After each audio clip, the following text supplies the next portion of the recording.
হরে কৃষ্ণ। আমার সকল বৈষ্ণব ভক্তবৃন্দের চরণে কোটি কোটি ধন্যবাদ প্রণাম। তো আজ হচ্ছে বিজয়া একাদশী। তো আমি এই একাদশী ব্রত মাহাত্ম্য পাঠ করছি, আপনারা তা কৃপা করে শ্রবণ করুন। স্কন্দ পুরাণে এই একাদশীর মাহাত্ম্য এইভাবে বর্ণিত হয়েছে।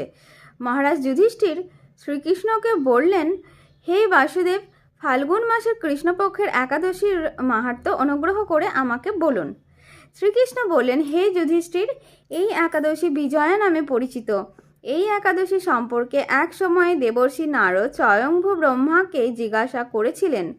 তিনি এই প্রসঙ্গে যা বলেছিলেন তা আমি এখন তোমাকে বলছি। এই পবিত্র পাপ বিনাশকারী ব্রত মানুষকে জয়দান করে বলে বিজয়া নামে প্রসিদ্ধ।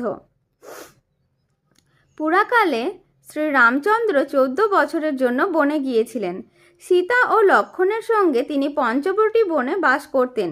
সেই সময় লঙ্কাপতি রাবণ দেবী সীতাকে হরণ করেন। সীতার অনুসন্ধানে রামচন্দ্র চতুর্দিক ভ্রমণ করতে থাকেন। তখন মৃতপ্রায় জটায়ুর সাথে তার সাক্ষাৎ হয়।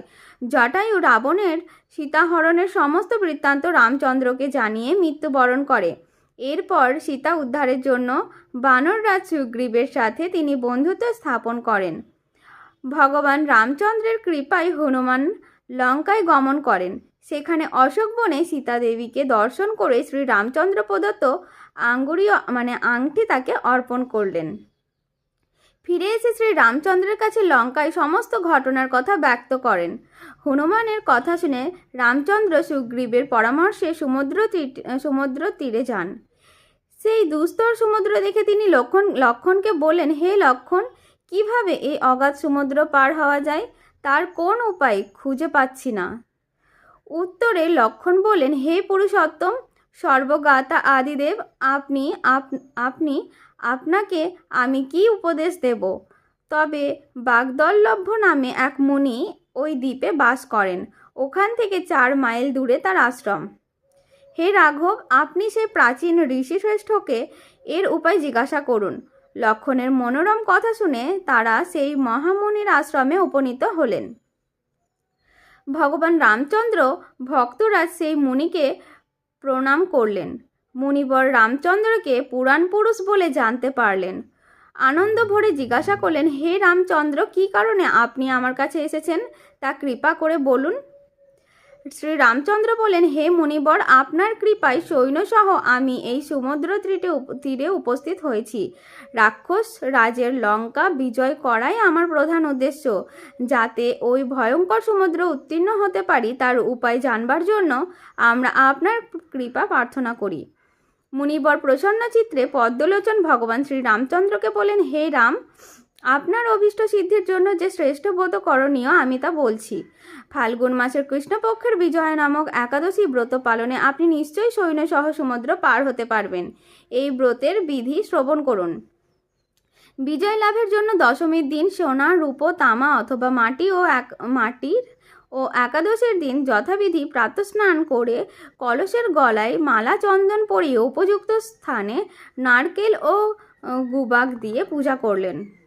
এরপর গন্ধপুষ্প, তুলসী, ধূপ, দীপ, নৈবেদ্য ইত্যাদি দিয়ে পরম ভক্তি সহকারে নারায়ণের পূজা করে হরিকথা কীর্তনে সমস্ত দিন যাপন করবেন। রাত্রি জাগরণ করে অখণ্ড ঘি প্রদীপ প্রজ্বলিত রাখবেন। দ্বাদশীর দিন সূর্যোদয়ের পর সেই কলস বিসর্জনের জন্য কোনো নদী, সরোবর বা জলাশয়ের গিয়ে বিধি অনুসারে পূজা নিবেদনের পরে তা বিসর্জন দেবেন। তারপর ওই মূর্তি বেদজ্ঞ ব্রাহ্মণকে দান করবেন। এই ব্রত প্রভাবে নিশ্চয়ই আপনার বিজয় লাভ হবে। ব্রহ্মা বললেন, হে নারদ, ঋষির কথা মতো ব্রত অনুষ্ঠানের ফলে তিনি বিজয়ী হয়েছিলেন। সীতা প্রাপ্তি, লঙ্কা জয়, রাবণ বধের মাধ্যমে শ্রীরামচন্দ্র অতুল কীর্তি লাভ করেছিলেন। তাই যথাবিধি যে মানুষ এই ব্রত পালন করবে তাকে এই জগতে জয়লাভ এবং পরজগতে অক্ষয় সুখ সুনিশ্চিত জানবে। হে যুধিষ্ঠির, এই কারণে এই বিজয়া একাদশী ব্রত পালন অবশ্যই কর্তব্য। এই ব্রত কথা শ্রবণ কীর্তন মাত্রই বাজপেয় যজ্ঞের ফল লাভ হয়। হরে কৃষ্ণ। এই হচ্ছে বিজয়া একাদশী ব্রতের মাহাত্ম্য। তাহলে আজকে সবাই একাদশী ব্রত পালন করছেন তো? সবাই আমার সঙ্গে বলুন, হরে কৃষ্ণ কৃষ্ণ কৃষ্ণ হরে হরে, হরে রাম রাম রাম হরে হরে। হরে কৃষ্ণ। এই একাদশীর দিন সবাই বেশি বেশি হরে কৃষ্ণ মহামন্ত্র জপ করুন। হরে কৃষ্ণ। হরি বল।